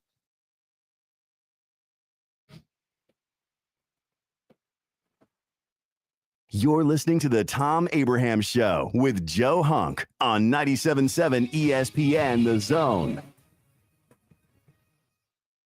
Are you tired of chasing a roofing contractor to show up on time or even show up at all? I'm Sam Fleming with Fleming Roofing and Restoration. Our motto at Fleming Roofing is we show up. Our goal at Fleming Roofing is to provide the reliable customer service that you deserve, and we have the resources to meet all of your roofing needs, residential, commercial, industrial, replacement, or repairs. We are manufacturer certified for roof coatings, single ply membranes, and asphalt shingles. Whenever you need a roofing professional you can count on, call Fleming Roofing and Restoration. We are committed to finding the solution that meets your needs. We don't have quotas or heavy-handed sales tactics. Fleming Roofing, we have expert experience. We show up. Free estimates, residential, commercial, industrial, replacement, or repairs. Check us out at FlemingHSV.com. FlemingHSV.com. When you need a quick response, it's Fleming Roofing and Restoration. We show up. Tom Luganville here for my friends at Woody Anderson Ford. Bobby White and his team take great pride in their service department, and you can see it the moment you walk into those beautiful new service lanes. And just like a championship team, they all work together to make sure your experience is second to none, whether you drive a Ford or not. Also, check out the gold certified pre-owned inventory at Woody Anderson Ford for great deals every day. Stop by and see them at Jordan and Sparkman or at Woody Anderson of Madison on Hughes Road, or visit WoodyAndersonFord.com. You've got to experience Toyotathon at Bill Penny Toyota. They've got the selection with over 700 new Toyotas to choose from. And they've got the extras with Bill Penny perks and a 10-year unlimited warranty. So get on over to Bill Penny Toyota today and experience Toyotathon. Bill Penny Toyota in Huntsville and online at BillPennyToyota.com. Bill Penny's Toyota 10-year unlimited warranty is valid through the 10th year of ownership. Valid on new vehicles only. See dealer for details. Hey there, everybody. Bob Baumhauer here, letting you know that we understand that times are tough and we truly believe value matters. So, by popular demand, we brought back our Inflation Bites menu featuring scratch-made meals that will make the whole family smile, and your wallet, too. Menu items start at just $7.99, and any entree comes with a free beverage. Try our classic tailgate burger for just $8.99, or our hearty Bam Bam chicken platter for $9.99. Baumhauer's Victory Grill. Legendary fun, legendary food. The Braves roll into the 2025 season with a singular focus. Bring home the division title and remind the league what Atlanta is all about. Swung on, driven to left center field and deep. That baby's out of here. Austin Riley. 3-0 to Olsen, and he powers one. Deep right center field to the wall. It's gonna fly. It's a home run. Back-to-back homers. 97.7 ESPN The Zone. By now, you know about Eagle Masonry and Insulation, and maybe you know that Eagle also does landscaping and dirt work. But how about after paint work? Shower doors, shelving, and mirrors, all taken care of by Eagle, the same Eagle that takes care of all your masonry, insulation, and landscaping needs. Eagle brings the same level of expertise to all these disciplines, and they're ready to provide you with a free quote. The website is the same, insulatewitheagle.com, as is the phone number, 256-755-1556. Give them a call and see what Eagle can do for you. Eagle saves you time. Eagle saves you money. Thom Abraham back from my friend Ross Roberts at Valley Equipment Rental. It's springtime, so let's get that garden tilled with a tiller from Valley Equipment. And while you're at it, snag a power washer for the house and the driveway. And if you're putting in a sprinkler system, they have the small trencher that you need. And you can even rent a Skag zero-turn mower and much more to get your property in shape. Valley Equipment, not just for the contractor, but the homeowner as well. 2 locations on the North and South Parkway. Valley Equipment Rental. Learn more at valleyequipmentrents.com. I'm here with Stan McDonald of Jacob Title. Stan, I've heard that every real estate closing at Jacob Title is a very big deal. Why is that? Wes, I'm reminded of a very impactful statement that I heard from Coach Gene Stallings years ago when he talked about big games and little games. He said he didn't like that comparison. He says, because try losing one of those little games. And if you ever do, it ends up being the biggest game all year long. Well, it's the same thing with real estate closings. Every game, every closing is a very big deal at Jacob Title, because when it's your closing and your contract on the line, it's a very big deal, and we understand that at Jacob Title. So it sounds like whether your client is a first-time residential buyer or a multi-million-dollar investor, they can expect your A game. That's exactly right. As a matter of fact, when you bring your real estate closing to us at Jacob Title, we understand it's all about trust and confidence. And when Stan McDonald tells you that a chicken dips snuff, you can look under his wing for the box. And like Beams likes to say, there's no doubt about it. And now a man who knows what you ate for breakfast. Now for the biggest thinker of them all. He knows it all. He is Drew DeArmond. Listen to Drew and Scott Tyson weekday mornings. It's Talkin' Ball on 97.7 ESPN, The Zone. But that trick never worked.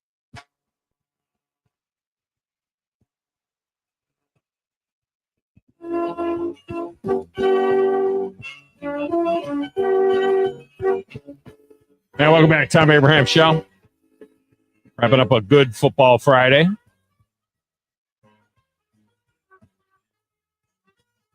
NBA and NHL playoffs get started this weekend. Of course, tonight, the Memphis Grizzlies.